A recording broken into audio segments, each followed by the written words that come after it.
Hey everyone, and welcome. Today we're diving deep into something pretty fascinating. India's big plans to completely overhaul its education system. Yeah, it's really ambitious. We've got two really important documents to help us understand what's going on. Okay. The first one, this is NEP Final English.pdf, lays out their national education policy of 2020. Right. And the second, this is NCF 2023.pdf, is the National Curriculum Framework for School Education. Uh-huh.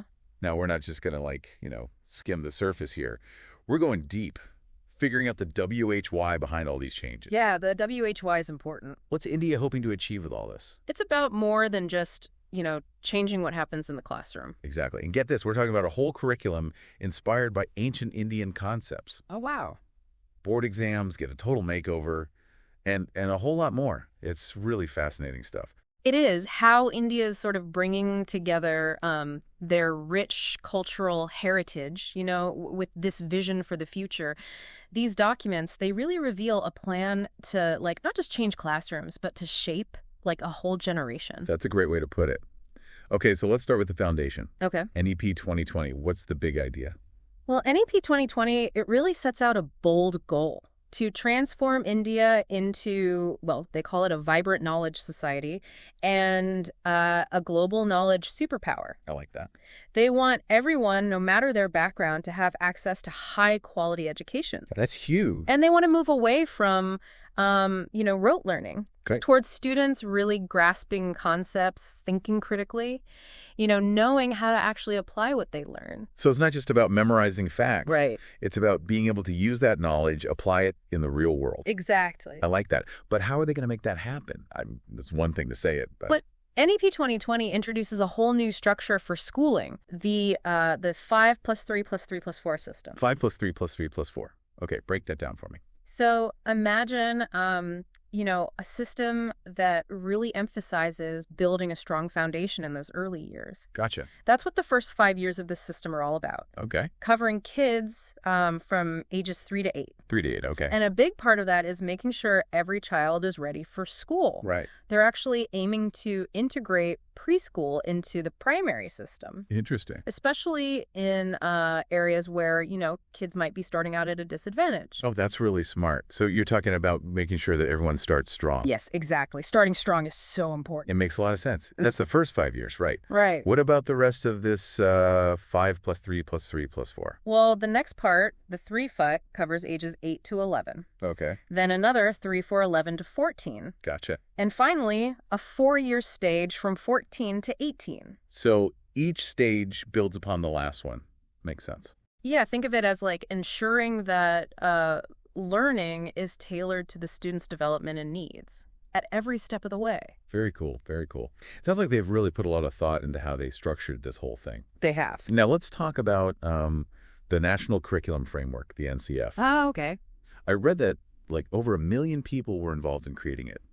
Teachers, experts, even parents and students. That's right. That's amazing. It is. This NCF, it's the result of extensive collaboration, demonstrating a commitment to creating a curriculum that really reflects the needs and aspirations of the Indian people. Wow. So this isn't just changing what's taught in the classroom. It's shaping values. You could say that. It aims to transform Indian society into one that embraces justice, equity, and a deep connection to Indian culture. Wow, they're aiming high.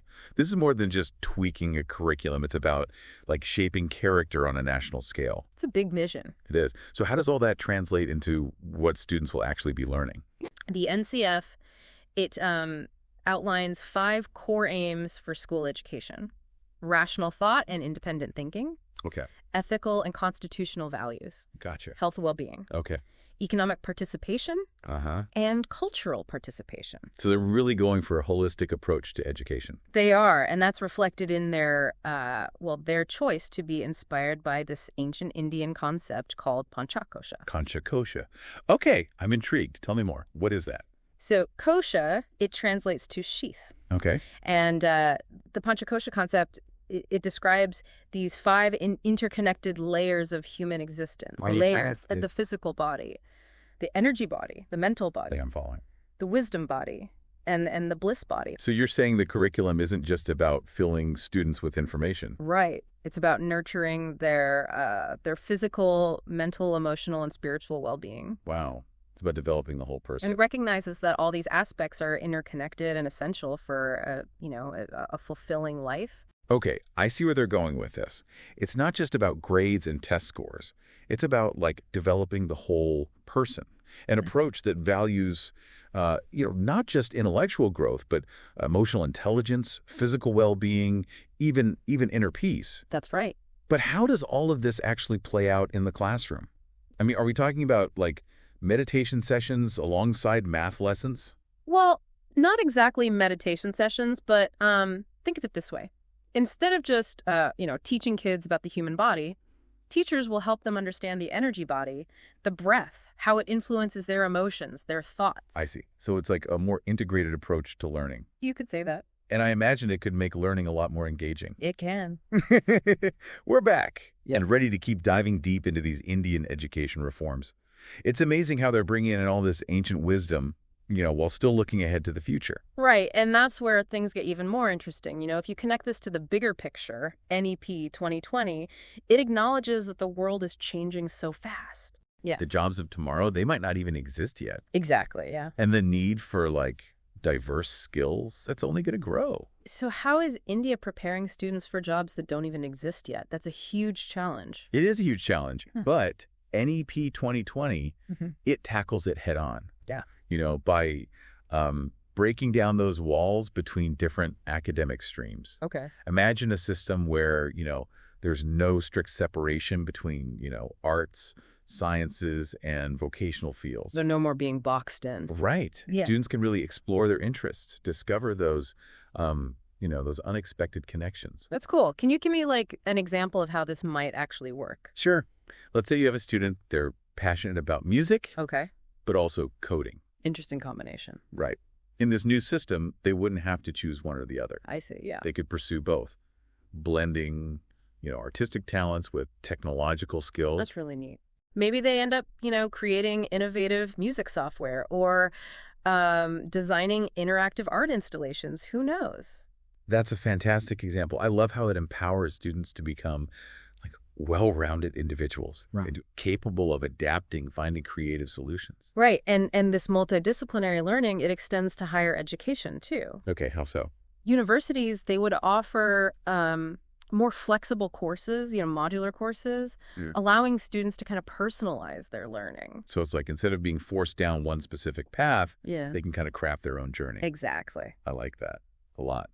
But what about exams? Those big standardized tests that determine university admissions, are they changing? They are. NEP 2020, it proposes common aptitude tests, that focus on critical thinking and problem solving, and they'd be offered multiple times a year. So that's not just one high-stakes exam. That's a lot less pressure. I wish they had that when I was in school. But hold on, these aptitude tests, they're different from traditional exams, Yeah. right? What exactly are they testing? They're designed to assess a student's potential, their aptitude, rather than just, knowledge of specific subjects. Yeah. They focus on, like, critical thinking, logical reasoning, problem solving, even creativity. So it's really about assessing their skills and potential. Right. It Yeah. makes sure that students who might not excel in, those traditional rote learning environments, they have a chance to show their talents. That's really progressive. I'm impressed with how much thought India has put into these reforms. And there's another exciting element. NEP 2020, it promotes the development of high-quality online courses. Those can be integrated into different programs. That's huge. Think about what that means for accessibility, for, like, lifelong learning. Exactly. It opens up so many opportunities, for students in rural areas or students who can attend traditional schools for whatever reason. It really democratizes education, makes lifelong learning a reality for everyone. Exactly. It aligns perfectly with NEP 2020's emphasis on, equity and inclusivity. That's fantastic. It's inspiring to see how India is weaving all these things together, ancient wisdom, modern teaching methods, technology, to create this truly innovative education system. But I have to ask, what's the driving force behind all this? Why is India putting so much effort into reforming its education? It's simple, really. They want to create a workforce that's ready for the future. A workforce that can propel India's growth on the global stage. So these reforms aren't just about, like, individual empowerment. It's about strengthening India's position globally. Right. It's a bold vision. It is. Equipping its citizens with, like, 21st century skills. It's investing in its own future. Exactly. They're aiming to become a hub for, like, creativity, entrepreneurship, knowledge creation. It's a big goal. It is. Yeah. And it all sounds amazing. But, I can't help but think about the practical side of things. We're talking about a massive undertaking here. We are. Changing the whole education system of a country with over 1 billion people. It's a huge task. How do they plan to actually implement all of this? You're right. It is monumental. And there will be challenges. But what's encouraging is the collaborative spirit. Like we saw at the NCF, it involved tons of consultations with different people. It's a good sign that it's not just top down, Right. They're getting input from teachers, parents, Right. students. Exactly. And the NCF, it emphasizes teacher training, professional development. That makes sense. I mean, you can't just hand teachers a new curriculum and expect them to, figure it out on their own. Exactly. They need the tools and support to succeed. So continuous training, resources, making sure that teachers are equipped to actually implement these new ideas. Absolutely. The NCF, it stresses capacity building, empowering teachers to embrace new methods, integrate technology, create engaging learning environments. And I imagine parents and the community will be involved too. Oh, definitely. The NCF envisions like a collaborative ecosystem, schools, families, communities all working together. It's a beautiful vision. Truly holistic approach to education. It is. It's not just happening within the four walls of a classroom. It's a lifelong journey. And everyone's involved. As we wrap up this part of our deep dive, I have to say, I'm feeling really optimistic about the future of education in India. These reforms, they're bold, they're visionary, and they have the potential to transform so much. Not just the education system, but society as a whole. I agree. It's an exciting time. And while there will be challenges, the commitment to improvement, collaboration, inclusivity, it's truly inspiring. It really is. It's a great reminder that education, it's about so much more than just, knowledge or jobs. It's about shaping minds, nurturing hearts, and empowering people to create a better future. Beautifully said. Before we move on, I want to ask you something. Okay. Thinking back to your own education, what elements from India's approach, what do you wish you had experienced? What would you have liked to see? That's a great question. And a perfect way to transition to the next part of our deep dive. We'll explore those practical implications and, dive even deeper into this Indian education revolution. Welcome back to our deep dive. It's hard to believe we're already at the final part. It's flown by, hasn't it? So much to unpack. It really is. I'm still processing all these changes we've been talking about, I know what you mean. But for me, even with all these big ideas, these structural shifts, I keep thinking about the human element. The teachers, the students. Yeah, they're at the heart of all this. They are. We've talked about the what and the why, but I'm curious about the HOW. Yeah. How is this all going to work in real classrooms across India? That's where the NCF, the National Curriculum Framework, it gets really practical. Okay. It's not just like setting goals. It gives real guidance for teachers. Oh, interesting. Like what? Everything. Classroom management, how to assess students. It's almost like a roadmap, for actually making this happen. So it's not just about changing what's written in the curriculum. Right. It's about giving teachers the tools to really do this. What kind of changes will we see in classrooms? Well, a big one is moving away from that traditional rote learning. Okay. Toward more interactive approaches. Student-centered. Exactly. Imagine classrooms, full of discussions, hands-on activities, collaborative projects. Students really engaged in learning. That sounds a lot more fun than the way most of us were taught. It is. It's about, encouraging those 21st century skills. Critical thinking, creativity, collaboration. It makes sense. But it's not just about teaching differently, Yeah. right? If you're moving away from memorization, you can't just rely on those old exams. Exactly. So how does the NCF change the way students are assessed? It encourages a lot of different methods. Like what? Portfolios of student work, presentations, group projects, even self-assessments. Wow, that's a big shift. It takes the pressure off those big exams, It does, and it gives students more ways to show what they know, recognizes that, intelligence isn't just one thing. It's multifaceted. There are many paths. I like that a lot. And speaking of different paths, the NCF also emphasizes inclusivity, creating a learning environment where everyone feels supported. That's so important. Making sure all students have the opportunity to thrive no matter what. Exactly. I'm really struck by how much thought has gone into this framework. It's not just academics, it's the whole child. It is. Their social, emotional, ethical development, it's all connected. It is. And it's not just about what happens in the classroom. The NCF, it talks about parental involvement, community support. It's like a village, right? It does. It's like creating a culture of learning that goes beyond school. Yeah. As we finish up this deep dive, I have to say I'm really excited about what's happening with education in India. These reforms, they're so bold, so visionary. I think they have the potential to change a lot, not just education, but society as a whole. I agree. It's an exciting time to be watching all this unfold. And, there will be challenges, but the commitment to doing better, working together, being inclusive, it's really inspiring. It is.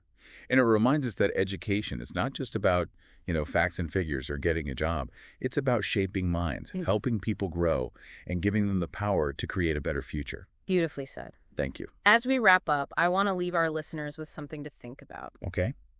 What if every country embraced this kind of approach to education? Holistic, focused on the learner. What kind of world could we build? That's a powerful question, and one worth pondering. Thanks for joining us on this incredible journey into India's education revolution. Until next time, keep seeking knowledge and keep diving deep.